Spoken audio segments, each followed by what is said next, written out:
আমাদের মানিব্যাগে বা ব্যাংক অ্যাকাউন্টে যে টাকাটা থাকে সেটা নিয়ে একটু ভাবা যাক। এটা তো আসলে সামান্য একটা কাগজ বা স্ক্রিনের ওপর একটা সংখ্যা মাত্র, কিন্তু এর ক্ষমতাটা প্রচণ্ড। এই ক্ষমতাটা কোত্থেকে আসে? আসে একটা ধারণা থেকে। আর সেই ধারণাকে বাস্তবে টিকিয়ে রাখার জন্য বানানো হয়েছে এক অসাধারণ স্থাপত্য।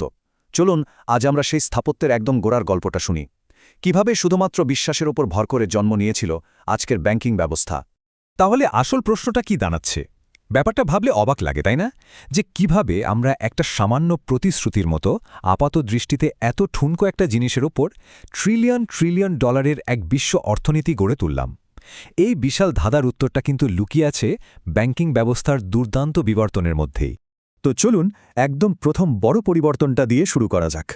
যখন মানুষ সোনা বা অন্য ধাতুর মুদ্রা ছেড়ে কাগজের টাকা এলো, সেটা কিন্তু শুধু জিনিসপত্রের বদল ছিল না, এটা ছিল আমাদের চিন্তাভাবনার জগতে একটা বিপ্লব। মানুষ তখন বুঝতে শুরু করল যে কোনো কিছুর মূল্য থাকতে হলে সেটাকে যে হাতে ধরে রাখা যেতে হবে এমন কোনো কথা নেই। মূল্য আসলে শুধুই একটা তথ্য হতে পারে, একটা হিসাব, একটা প্রতিশ্রুতি। পার্থক্যটা একবার ভেবে দেখুন। একদিকে সোনা ভারী, এক জায়গা থেকে আরেক জায়গায় নিয়ে যাওয়াটা খুব ঝুঁকিপূর্ণ, আর পৃথিবীতে এর পরিমাণও সীমিত। আর তার বদলে ভাবুন কাগজের উপর লেখা একটা প্রতিশ্রুতির কথা। এর কোনো ওজনই নেই, মুহূর্তের মধ্যে পৃথিবীর এক প্রান্ত থেকে আরেক প্রান্তে পাঠানো যায়, আর এর তো কোনো সীমা পরিসীমা নেই। ঠিক এই কারণেই সম্পূর্ণ নতুন এক ধরনের প্রতিষ্ঠানের দরকার হয়ে পড়েছিল। তো প্রথম যে সমস্যাটা সামনে এলো সেটা ছিল খুবই বাস্তব। ধরুন বহু শতাব্দী আগের একজন ব্যবসায়ীর কথা। চোর ডাকাতের হাত থেকে নিজের কষ্টার্জিত সম্পদ বাঁচিয়ে রাখাটা কি সহজ ছিল? তার চেয়েও বড় চ্যালেঞ্জ ছিল একগাদা সোনার মুদ্রা বয়ে নিয়ে যাওয়ার ঝুঁকি না নিয়ে কিভাবে দূরের কোনো শহরে কাউকে টাকা পাঠানো যায়। ব্যাংকিংয়ের শুরুটা কিন্তু বহু প্রাচীন। সেই ৩০০০ খ্রিস্টপূর্বাব্দে মেসোপটেমিয়ার মন্দিরগুলো অনেকটা আজকের ব্যাংকের মতোই কাজ করত। তারা শস্য জমা রাখত আর তার বদলে একটা রসিদ দিত। এরপর সিল্ক রোডের যুগে প্রায় ১২০০ সালের দিকে এলো এক যুগান্তকারী জিনিস, বিনিময় বিল। ব্যাপারটা অনেকটা আজকের দিনের চেকের মতো ছিল। একজন বণিক এক শহরে সোনা জমা দিয়ে একটা কাগজের নোট পেত, যেটা দেখিয়ে সে অন্য কোনো শহরের ব্যাংক থেকে সমমূল্যের সোনা তুলে নিতে পারত। ব্যাস, হঠাৎ করেই দূরপাল্লার বাণিজ্য অনেক বেশি নিরাপদ আর সহজ হয়ে গেল। তো সম্পদ নিরাপদে রাখার একটা ব্যবস্থা তো হলোই, কিন্তু তখনকার চিন্তাশীল মানুষেরা এর থেকেও বড় একটা সমস্যা দেখতে পেলেন। সিন্ধুকে অলস পড়ে থাকা সোনা আসলে মৃত টাকা, মানে ওটা দিয়ে কোনো কাজ হচ্ছে না, নতুন কিছু তৈরিও হচ্ছে না। এই স্থবিরতার সমস্যাই কিন্তু ব্যাংকিংয়ের সবচেয়ে শক্তিশালী আইডিয়াটার জন্ম দিয়েছিল। আর এখানেই কিন্তু আসল জাদুটা শুরু হয়। ধরুন কেউ ব্যাংকে টাকা জমা রাখল, কিন্তু সেই টাকাটা শুধু সিন্ধুকে পড়েই থাকে না। ব্যাংক তার একটা অংশ এমন কাউকে ধার দেয় যার একটা দারুণ আইডিয়া আছে, হতে পারে একজন উদ্যোক্তা বা একজন কারিগর। সেই ঋণগ্রহীতা টাকাটা দিয়ে নতুন কিছু তৈরি করে, আরও বেশি মূল্য তৈরি করে, আর শেষে সুদসহ ঋণটা শোধ করে দেয়। ব্যাংক তখন ওই সুদের একটা ছোট অংশ আমানতকারীকে দেয় আর বাকিটা নিজে রাখে। হঠাৎ করেই অলস পড়ে থাকা টাকাটা পুরো অর্থনীতির চাকাকে সচল রাখার জ্বালানি হয়ে উঠল। আর এই পুরো সিস্টেমের ইঞ্জিনটা কি জানেন? সুদ। সহজ কথায় নির্দিষ্ট সময়ের জন্য অন্যের টাকা ব্যবহার করার দাম। কিন্তু এই সাধারণ আইডিয়াটাই একটা অসাধারণ কাজ করে। এটা টাকাকে এক টুকরো স্থিতিশীল ধাতু থেকে একটা গতিশীল, উৎপাদনশীল হাতিয়ারে পরিণত করে। কিন্তু একটা সমস্যা ছিল। যখন বিশাল বিশাল কোনো প্রজেক্ট, যেমন ধরুন একটা নৌবাহিনী তৈরি করা বা বড় কোনো প্রাসাদ বানানোর জন্য টাকার দরকার পড়ত, তখন শুধু হাতে যা সোনা রূপা আছে তা দিয়ে কাজ হতো না। এই চ্যালেঞ্জটা মোকাবেলা করতেই জন্ম নিল এক শক্তিশালী কিন্তু বেশ বিপজ্জনক একটা নতুন ধারণা। আর সেই ধারণাটাই হলো ফ্র্যাকশনাল রিজার্ভ ব্যাংকিং, মানে যে আইডিয়াটা সবকিছু পাল্টে দিল। এর মূল ভাবনাটা খুব সহজ।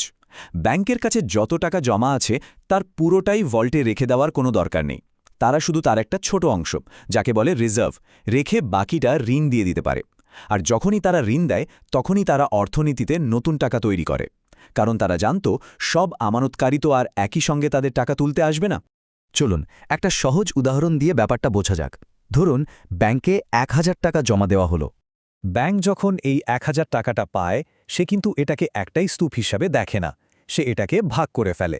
নিয়ম অনুযায়ী তাকে হয়তো এর একটা ছোট অংশ, ধরা যাক ১০%, মানে ১০০ টাকা, রিজার্ভ হিসেবে রাখতেই হবে। কিন্তু বাকি ৯০০ টাকা সেটা এখন ঋণ দেওয়ার জন্য একদম প্রস্তুত। আর এখানেই আসল জাদুটা। যখন ওই ৯০০ টাকার ঋণটা কেউ খরচ করে, সেটা আবার অন্য কোনো ব্যাংকে জমা হয়। সেই ব্যাংকও আবার তার 10% রেখে বাকিটা ঋণ দেয়।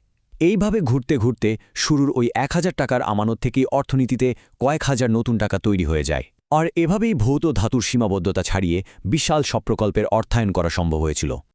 কিন্তু এই দারুণ শক্তিশালী সিস্টেমটার ভেতরেই একটা মারাত্মক দুর্বলতা লুকিয়েছিল। এর পুরো ভিত্তিটাই ছিল বিশ্বাসের ওপর, আর বিশ্বাস তো কাচের মতো ভঙ্গুর। প্রশ্ন হল, কি হবে যদি সবাই একসঙ্গে তাদের টাকা ফেরত চায়? ভাবুন তো, একটা গুজব ছড়িয়ে পড়ল যে ব্যাংক সমস্যায় পড়েছে, আর তখনই আতঙ্ক তৈরি হয়। সবাই একসঙ্গে টাকা তোলার জন্য ব্যাংকে ছুটে আসে। একেই বলে ব্যাংক রান। কিন্তু আমরা তো জানি ব্যাংকের কাছে মোট আমানতের সামান্য একটা অংশই আছে। তারা সবাইকে টাকা ফেরত দিতে পারে না। ফলে ব্যাংকের দরজা বন্ধ হয়ে যায়, আর সেটা ভেঙে পড়ে। আর এর ধাক্কায় শুধু ব্যাংক ডুবে না, ডুবে যায় স্থানীয় ব্যবসা আর মানুষের সারা জীবনের সঞ্চয়। সমস্যাটা হলো, সমাজ যত বড় হচ্ছিল, এই ব্যক্তিগত বিশ্বাস ততটাই ঠুনকো হয়ে পড়ছিল। মানুষ আর শুধু চেনা জানা প্রতিবেশীর সাথে লেনদেন করছিল না, করছিল অচেনা লোকের সাথে। তাই শুধু একজন ব্যাংকারের সুনামের উপর ভরসা করে আর চলছিল না। বিশ্বাসকে আরও বড়, আরও মজবুত একটা কাঠামোর উপর দাঁড় করানোর দরকার ছিল। তাহলে সমাধানটা কি ছিল? সমাধান ছিল বিশ্বাসকে ব্যক্তি থেকে বের করে একটা প্রতিষ্ঠানে নিয়ে আসা। কোনো নির্দিষ্ট ব্যাংকারের ওপর বিশ্বাস করার বদলে মানুষ পুরো সিস্টেমের উপর বিশ্বাস করতে শুরু করল। এমন একটা সিস্টেম যার পেছনে আছে নিয়মকানুন, গ্যারান্টি আর সবচেয়ে বড় কথা রাষ্ট্রীয় ক্ষমতা। আর ঠিক তখনই আসলো কেন্দ্রীয় ব্যাংক, মানে সেন্ট্রাল ব্যাংক, যা পুরো ব্যবস্থার শেষ ভরসা হিসেবে কাজ করে। তো সব মিলিয়ে দেখলে আমরা যখন সেই প্রাচীনকালের শস্যের রসিদ থেকে আজকের এই গ্লোবাল ফিনান্সিয়াল সিস্টেমের দিকে তাকাই, তখন পুরো যাত্রাপথে একটাই সাধারণ সূত্র দেখতে পাই। আর সেটা হলো এক বিশাল পরিসরে বিশ্বাসকে নির্মাণ করার আর তাকে প্রাতিষ্ঠানিক রূপ দেওয়ার এক নিরন্তর প্রচেষ্টা। আসলে ব্যাংকিং ব্যবস্থা মানবতাকে শুধু সোনা বা রূপার মতো ধাতুর সীমাবদ্ধতা থেকে মুক্তি দেয়নি, এটা আমাদের এমন এক জগতে নিয়ে এসেছে যা চলে ঋণ আর মানুষের অফুরন্ত উচ্চাকাঙ্ক্ষা দিয়ে। যদি এই পুরো আলোচনা থেকে একটাই কথা মনে রাখার মতো হয়, তবে সেটা হলো এই: ব্যাংকিং প্রতিষ্ঠানগুলো আসলে শুধু সম্পদ জমা রাখেনি, তারা এমন একটা কারখানা তৈরি করেছে যা বিশ্বের সবচেয়ে মূল্যবান জিনিসটা উৎপাদন করে, আর তা হলো বিশ্বাস। কিন্তু এই পুরো ব্যাপারটা আমাদের একটা খুব অস্বস্তিকর প্রশ্নের সামনে এনে দাঁড় করায়। যদি শূন্য থেকে টাকা তৈরি করা যায়, তাহলে আমাদের টাকার মূল্যটা ঠিক কিসের উপর দাঁড়িয়ে আছে? আর প্রতিশ্রুতির উপর তৈরি এই ব্যবস্থায় যখন ফাটল ধরে, তখন কি হয়? সেই গল্পটা না হয় আরেকদিন হবে।